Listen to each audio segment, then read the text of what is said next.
Okay, looking at the pre-test for this unit of financial maths, the first question is pretty straightforward. There's no words in there. You are simplifying fractions. So the simplest way to do that would be just to put them into your calculator and push equals, and then it'll simplify it for you. So that was that one there. You're just simplifying those fractions. And next one says multiply these decimals by 100. So again, all you've got to do is put them in your calculator and multiply them by 100, or if you're going to do it yourself, remember if you multiply by 100, you move your decimal point 2 places to the right. Now it's asking you which is larger in each of the following pairs, and so what you want to do is you want to convert them to the same thing. Now the easier way to convert them probably is to convert the fraction to a percentage. Now, you're going to learn this today or revise it, but you just, to convert a fraction, you just multiply it by 100%. You don't put the percent in your calculator. So what you do is you just go half times 100, write down the answer and write percent after it.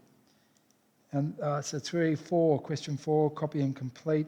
Okay, so what you're doing, 61% equals what over 100? So that percent sign is equal to over 100. So really all you're doing is putting the number in front of it on top of the 100. Okay, so again, that one particularly simple, I hope. Question 5, this is where you have to convert from fractions to decimals. So I'm going to leave that to see what you know.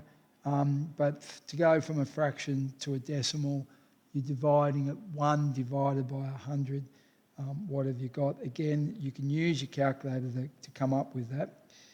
Okay, the next one, write down 10% of these amounts. So you are going to be multiplying 10% times those amounts. Now, if you're going to do that, convert your 10% to either a fraction or a decimal first, and then multiply it by what the amount is. All right, now we're finding a percentage of numbers. So what you could do is you can change that 25% to 25 on 100 and then multiply it times the number. You can do that for all of those. Change them all to percentages if you like. To a fraction over 100, the percentage to a fraction over 100.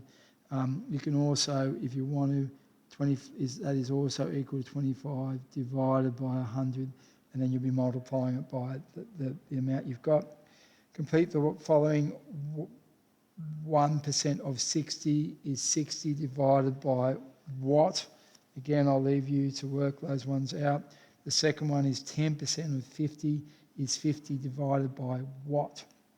5% of 100 is 100 divided by what? That one's a bit trickier.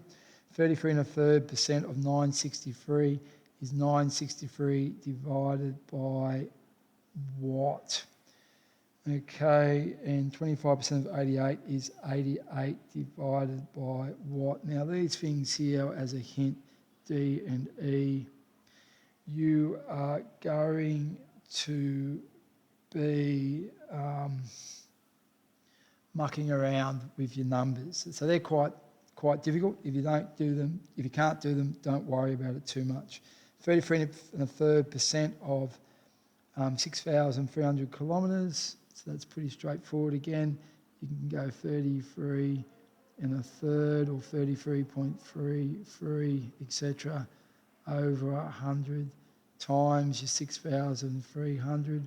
Or you can recognise, really what you should be recognising is 33 1/3 is equal to 1 on 3, and using your fraction, which is larger, 50% of 78 or 87% of 65, multiply them both out.